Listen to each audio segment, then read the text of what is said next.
కనిపించవు, వినిపించవు. తెర వెనుకగా జరిగే రాజకీయం చూస్తున్నాం కదా. ఒకసారి ఈ కామెంట్ ఒకసారి చూడుర్రి. నేను ఎందుకు ఈ కామెంట్ని చెప్తున్నా, ఈ కామెంట్ విషయంలో ఏం జరిగింది అనేది చూడాలి. నేను చాలా సందర్భాలలో చెప్పిన, మళ్ళీ ఇప్పుడు చెప్తా, రేపు చెప్తా. నాటి ప్రభుత్వాన్ని ప్రశ్నించింది వైఆర్టీవీ, నేటి ప్రభుత్వాన్ని ప్రశ్నిస్తున్నది వైఆర్టీవీ, రేపటి ప్రభుత్వాన్ని ప్రశ్నించపోయేది కూడా వైఆర్టీవీ. ఏమని చెప్తున్నాడు అంటే వీళ్ళు ఒకసారి ఎనుర్రి.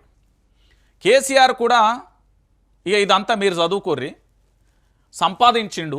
రంజిత్ కేసీఆర్కు నువ్వు అమ్ముడు పోయినావు, రంజిత్ వైఆర్టీవీ ఇక వాళ్ళు అనుకుంటున్నాను. నేను ఏమంటున్నానంటే, ఈ తెలంగాణలో పుట్టిన యువతనో డబ్బుల కోసమో లేదా పదవుల కోసమో దేనికోసం అమ్ముడుపోరు. ఇక్కడ ఆత్మగౌరవం అనేది ఒకటి ఉంటుంది. నీ దగ్గర రేవంత్ రెడ్డి నీకు నెల నెల ఏమైనా జీతాలు ఇస్తే చెప్పలేం, లేదా కాంగ్రెస్ ప్రభుత్వం ఏమైనా ఇస్తే చెప్పలేం, లేదా మీ ఎమ్మెల్యేలో మినిస్టర్లో ఎవరైనా ఇస్తే నేను చెప్పలేం. కానీ వైఆర్టీవీకి బీఆర్ఎస్ నుంచి ఒక్క రూపాయి వచ్చినా నిరూపించు. ఇదే రేవంత్ రెడ్డి ప్రభుత్వానికి 2 సంవత్సరాలు గొడ్డు షాకిరీ చేసినాం ప్రభుత్వం రాకముందుకు. మరి ఎన్ని రూపాయలు ఇచ్చిండో ఒకసారి ఫోన్ చేసి అడగరాదు. ఎంత ఇచ్చినావు రేవంత్ రెడ్డిజీ? రంజిత్ కట్ట గంత పనిచేసిండట, మరి అలా ఆయన నన్ను అడుగుతున్నాడు, లైవ్లనే నేను కామెంట్ వేసినా అని అడుగు. రేవంత్ రెడ్డి ఎన్ని లక్షలు ఇచ్చిండు, ఎన్ని కోట్లు ఇచ్చిండు, ఏం కథ అని అడుగుర్రి. ఎవరి దగ్గర పైసలు తీసుకోవడానికో, ఎవరి దగ్గర బాంచన అనడానికో బతుకుతలేరు ఇక్కడ. ప్రశ్నించడం, మేము ఉద్యమకారులం, తెలంగాణ ఉద్యమం నుండి వచ్చిన వాళ్ళం. ఆ తర్వాత జర్నలిస్టులుగా మా యొక్క జర్నీ స్టార్ట్ చేయొచ్చు గాక. ఇక్కడ ఆత్మగౌరవం కోసం, ఈ స్వరాష్ట్రం కోసం, ఇక్కడ ప్రజల కోసం ఎంత దూరమైనా పరిగెత్తుతాం, ఎంత దూరమైనా పోరాటం చేస్తాం.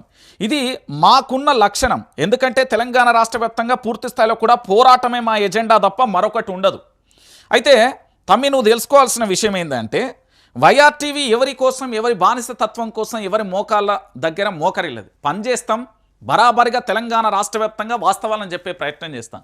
ఇక ఆయనకే వదిలేద్దాం. ఎందుకంటే నిజాలు అనేది నిలకడ మీద తెలుస్తాయి, అబద్ధాలు ఉత్తనే ఊరంతా ఊరేగచ్చు, దానికి సంబంధం లేదు. ఇక తెలంగాణ సాయుధ రైతాంగ పోరాట యోధురాలు చాకలి ఐలమ్మ గారి ధీరత్వానికి, తెలంగాణ నేల పోరాట పటిమకు ప్రతీక.